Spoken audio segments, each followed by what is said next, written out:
Good morning, everybody. Welcome to episode 122, I think, of the Loch Briar Knits podcast. It is a very sunny September 11th, 2022, Sunday. Very nice sunny Sunday. It's a little breezy, but it's a nice breeze. I love September. Scout is here beside me. She was trying to get down into the little area here by my feet where there's like about this much room between my camera stand and the lights that I need because it's kind of dark in here this time of day. So I decided that would be an absolute disaster. So we're not going to do that. So she's just laying here in the chaise lounge, but she's probably only going to stay for a few minutes and then pop down and go in search of something to eat. And it feels like it's been a while since I've done an episode.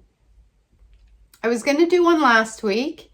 And then we decided to go on a road trip that we didn't get to do on our vacation because I got COVID. So I didn't get a podcast last week. So I'm doing a quick podcast this morning. I have a finished object. Yes, I do.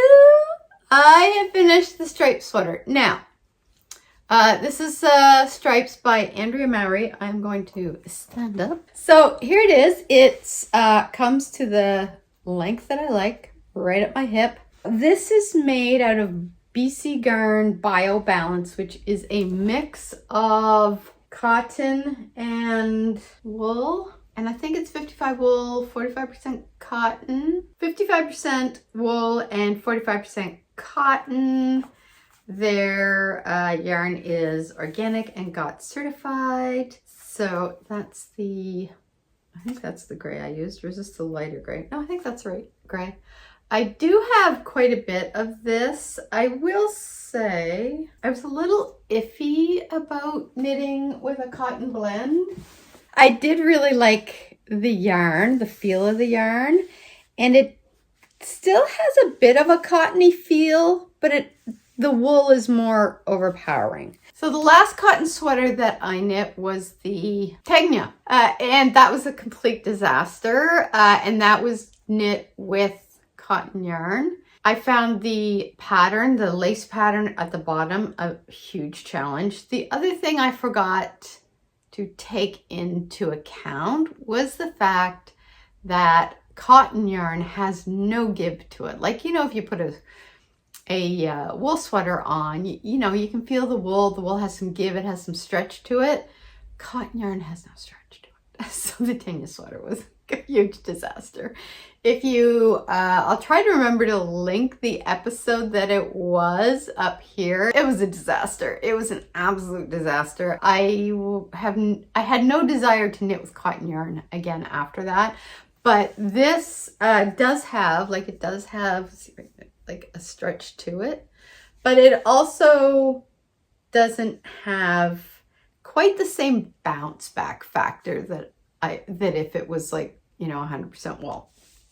So I like it, but I do also find when you're dealing with cotton yarn, even when it's a blend, it's like even when you soak and block it, it doesn't have the same forgiveness, I guess, as far as like if you've twisted or you've got like a wobbly stitch, or like if you look here, so I don't know if you can see like here, normally like in a wool sweater, those would, if you blocked it, those would just sort of merge. I don't know what's the best word to describe it, but it wouldn't be as noticeable as when you're dealing with cotton, or in this case, cotton blend. I do like the feel of it because the coffin, oh my God, the cotton gives it a nice lightness, and it's not as warm as like a full wool sweater. So it's perfect for this time of year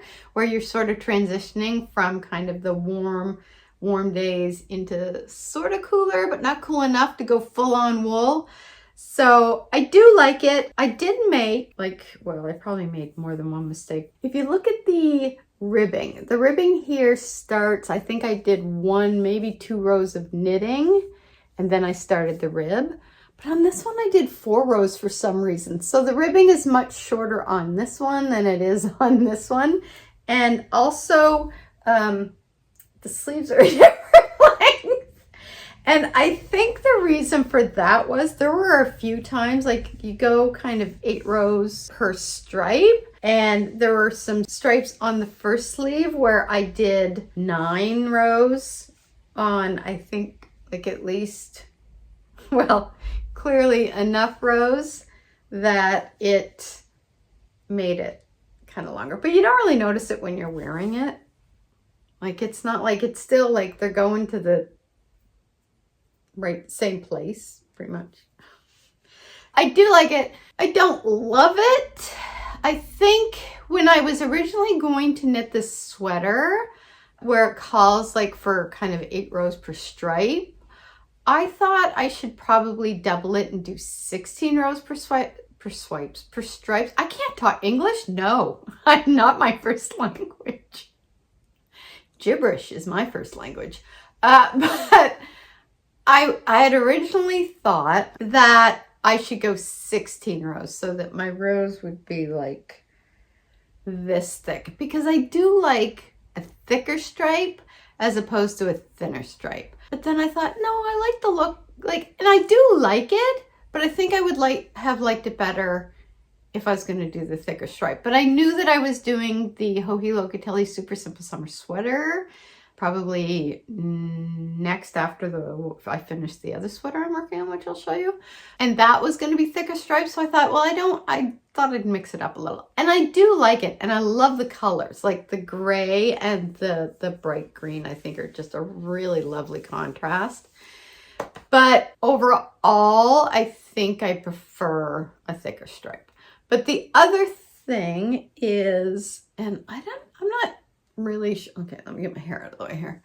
And it might be hard to tell with my t-shirt poking through here, but let me shove that down out of the way. This has got like a wider neck.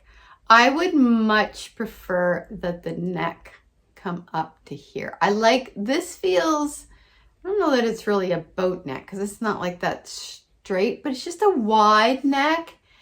And I find if you don't want to wear like a t-shirt or something underneath it, then it's like your bra straps are showing, or you just don't have that warmth up against your neck that I like.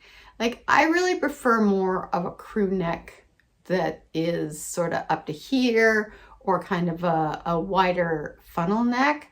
If I wear this, I would have to wear kind of my t-shirt with it, or a tank top or something. Otherwise you're just like, and I don't know, like, I'm not crazy about the neck. And I don't know if I can see in the back how far it goes down, but so I don't know, like, I like it, but I don't love it. I'll definitely wear it. Like, it's a great kind of throw on weekend sort of sweater. And I can wear like a white collared shirt underneath it. I think that would look really nice. But I am happy I made it because I love these colors, and I now know kind of how the yarn knits up, so that will help me when I'm doing different projects with this yarn, because I do quite a bit of this yarn. I have a dark gray. I still have, I think, 3 skeins left over of the green and 3 or 4 left over of the dark gray. I think I've got a lighter gray, and I also have cream, maybe? Anyway, so I do have more left over. And I can't remember if I showed this on the last, I think I might have showed it on the vlog, but I don't know if I showed it on the last episode. That was just my loose sock, cozy sock from my Christmas bark colorway. And that was made out of the cashmere merino on my gush base. So I love how these turned out.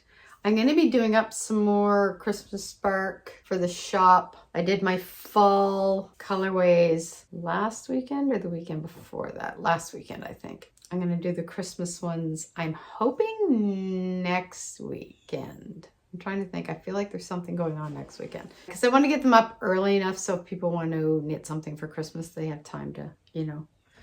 That's the other one. There is two. Those are completed. So I did cast on, okay, now this is stupid. I know this is stupid. I fully admit this is stupid. I have 2 other socks on the needles that are just languishing. And yet I cast on a new sock because I felt like doing a striped sock. So this is Evie Knits Beach Ball colorway in her self-striping sock. And I finished the leg on it, so I've just started doing the Eye of Partridge heel. I'm on the first sock, and I think I just wanted a stripy sock. I just wanted to do a stripy sock. That's kind of my sock knitting right now, which is stupid. I really need to get the other ones done, but I did cast on a new sweater because that's what one does when they finish a sweater. So I have cast on the White Mountains by Midori Hirose, which I think I may be saying right, but quite possibly not.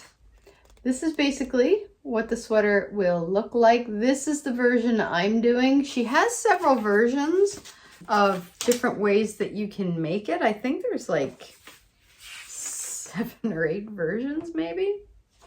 I am doing the one here where it's just kind of basic. It's got the funnel neck, and this one is mixed with mohair. So I am knitting using Illimani Baby Llama in their, I think this might be called for some reason I'm thinking it's called charcoal. Illimani Baby Llama. Oh no, it is. This is their charcoal colorway. So that's the, I love their stuff, and their Baby Llama is so soft and amazing. Like, just look at that.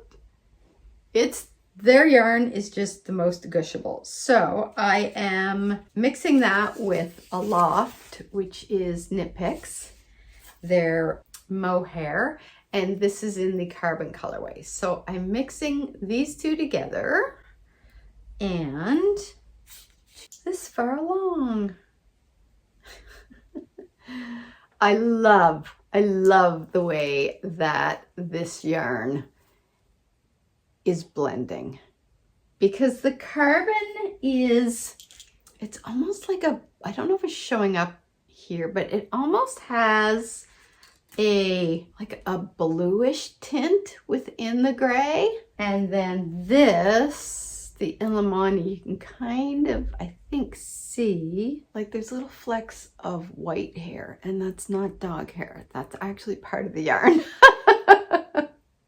So you can kind of see it's got like little flecks of the white through it as well, so that it just blends so beautifully. The pattern is very long, but it's because there's so many options. Like you can do a high neck, a funnel neck. I'm doing the high neck. A funnel neck, which is a little longer, the folded crew neck, or just the regular crew neck. So like you have all of these different options. The pattern is 22 pages long. So I'm at the section right now where I'm going to divide for the body and the sleeves. And here's what I like. They sort of highlight the area that you're working on. It's knitting up very quickly. And I will say the shaping, for some reason, I found a little challenging, just making sure I was doing the increases in the right spot, and I just found it a little confusing at first. I think I was trying to picture it in my head, which is never a good idea for me. So I was just like, okay, it's written down. I just need to do what it says and don't question it, just follow along. And then after a bit, it kind of started mapping itself in my brain, and I was like, oh, okay, I understand now. I see where you're going with this. But I will say it's knitting up really fast, which is good because I kind of reminded myself that my mom wanted me to knit her a sweater for Christmas. If any of you were with me last year, you will know my mom had asked me to knit her a super simple summer sweater, which was fine because it's probably one of my favorite sweater patterns. I've knit now 4 versions of it, but my mom wanted me to knit it in acrylic yarn that she had in colors that I didn't like I don't like pastels, and I'm not a huge fan of yellow. So it was like kind of pastel baby blue and pastel yellow, and it was in acrylic yarn, which... So anyway, she loved the sweater. She said it's the best fitting sweater she's ever had. So this year she wants me to knit her another one. And I thought, well, that's fine. I can pick out the yarn. But no. She's given me the yarn. This yarn doesn't even exist anymore. Well, I mean, it exists if you bought it back then, but it's kind of ripped. But it's basically Fentex Chunky. So I'm knitting I think it's a City Limits sweater. This is, what's the mix? Oh, there's no mix. It's 100% acrylic. And this is a 454 gram ball, and I have 2 of them. So I did do a swatch, which I forgot I had done when I pulled this out the other day. So I'm going to check and see if I made gauge with this swatch. I'm going to get started on that. And where it is like chunky yarn, it's going to knit up pretty quick. But I'm going to have to start that after I finish this one, because it's, you know, what, mid-September, which doesn't leave me a lot of time. And I also have things that I need to get done for my other nieces and nephews, for my sister's kids. And I wanted to do another pair of socks for John because he really likes the knit socks. I would like to knit as much of my gifts as I can this year, just because I've got the yarn. And I like doing handmade stuff for people as opposed to just going out and buy them. I might do something up for my sister-in-law. I do have to get started on that. And the other thing is last weekend we went to Mahone Bay, and I went to Have a Yarn, which they've been trying to sell the shop for a few years now, and just because the lady who owns it is retiring, but they haven't had any bites, so I think they're going to close the shop down, which is sad. You know, it's kind of sad because that was sort of my go-to place anytime. Like when we went to Mahone Bay, I was going to Mahone Bay to shop there, so it's kind of sad to see it go.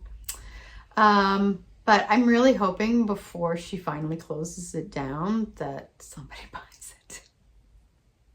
I'm not buying it. I have a day job and I'm trying to retire. So, but I hope somebody else does. But I did do some shopping when I was there, so I'm going to grab that right now. So I have never used Drops Air before, and they had it on there, and it's actually fairly inexpensive. So I picked up a couple, like a light gray and a dark gray, and I thought this would make a beautiful cowl. Like, oh my God, it is so crazy soft. And I know I should use it for a Christmas present. I really want it for myself. But I may have enough here if I stripe it to do one for me and then one for my sister-in-law. Or I could do like one for each of us, like in a color. and then that would, I don't like, the thing I did about this was like I was constantly changing colors for the stripes. And because it doesn't have a whole lot of forgiveness, I don't know if you can tell. Like the yarn just doesn't, the cotton doesn't, like if you can see in the back where I switched the yarns, which was kind of annoying. So maybe that's what I'll do. So the question is, which color do I want for me? And I mean, this is thick yarn, so that's gonna knit up fast. That's like a weekend project. So that was one purchase. The other thing was I was just going with these, and I think they were, I'm gonna say it's something like $9 Canadian. I think that's all they were. Might not have even been that. But as I was going to the cash, I saw this from Handmade Yarn, and it was one of their one-of-a-kinds. Like if you look at their tags, they usually have like a little one-of-a-kind sticker on it, and the colors in this were so beautiful. So this is 115 grams. There's 325 meters, 355 yards in it. And dyed in Canada. This is their Casbah base, which is 80% merino, 10% nylon, and 10% cashmere. And it is so soft. And I mean, if we can just look at, like, this is not, oh, all these earth tones in it. I just love it. Like, look at that. Oh. So this, I think what I'm going to do, part of me was like, oh, I can make like a nice cowl with that. Here's what I love about cowls. I love, like in the winter, just wrapping something around my neck that's nice and cozy, and then it sits there like that. I find with a shawl, I find now I can figure out a way to kind of, you know, do my shawls that they stay. But when you've got a cowl, it has no choice but to stay because it's round. And I just think that, I don't know, like I think it would, the colors would play so nicely in a cowl. Like, oh, it's just beautiful. I'm gonna unwrap it and then regret my decision. Here we go. Oh, that might be easy enough. So you've got like look at the, there and there. Oh, I just love it. It's so, and of course, cashmerino. Oh, my favorite. It really is my favorite base. It's my favorite base. Let me just get this in here. Oops. Yeah, I did not skein it as pretty as they did. But it's my favorite base to make shawls and cowls and hats and that out of, because it's just so soft and cozy. But I also, like, as a hand dyer, not a hand dyer, I'm not dyeing my hands, hand dyer of yarn. I love dyeing with it because the colors in it, when you're dyeing with the cashmere compared to if you're dyeing with like BFL or the 7525 sock, it soaks the color up more, and it just, the colors just look deeper. I love how it just soaks up the color. Anyway, so that's all I have today. The dog actually stayed asleep. She's just sacked out here. She's not actually sleeping. Anyway, life stuff. I've just been kind of writing, which is taking up kind of a chunk of my knitting time. It's taking up all the knitting time I had in the morning. Even on the weekends, I'm kind of going down there to the coffee shop for about an hour and a half, 2 hours, just to get some more writing done. I really want to have the first draft of the book done by end of December. So I'm just working towards that. We have a vacation coming up the first week of October. I'm doing the filming of the first draft episode for our local TV station on the September 30th, which I'm really looking forward to. They emailed me yesterday and asked me kind of like a bunch of questions on like my writing process and all that stuff. So I sent them back a long email. Never ask a writer a question. You're going to get an essay back. I definitely do have to get a start on my Christmas list. I think the first thing I'm going to do is I'm actually going to make a list of what I need to make for who, and that'll kind of give me a bit more ability to kind of determine how much time I need and how feasible it is. I did finish reading a really good book called The Spoon Stealer from Leslie Crew. It was so good. I loved it. Definitely recommend it. I think that is about everything. I'm doing a book signing at Chapters in Halifax on the 28th of October. But what we're going to do is do it the same way as the one that I had to miss because of COVID was set up. It's going to be more of a salon.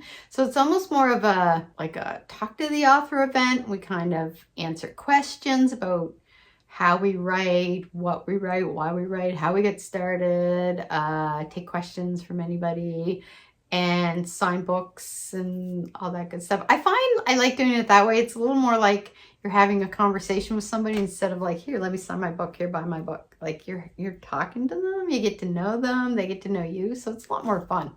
Less stressful too. Like you just feel like you're having a conversation with somebody and not sitting there going, buy my book. I mean, buy my book, but let me get to know you too. So yeah, so that's about all that's going on. I've got a lot of knitting. I think I'm going to try to get done today. I have to go up to my parents because I've got to drop the Spoon Stealer book off to my mom because she's been waiting for me to finish it so she can read it. And then I got to get some groceries, and then I'm going to sit my butt on the couch and knit for the rest of the afternoon, I think. Oh, and the other good thing is normally I have one day a week that I can work from home. They've allowed me to. So now Wednesday and Friday, I get to work from home. Yeah. Which means I can work out on my lunch hours and on the weekend, and I get my workouts in.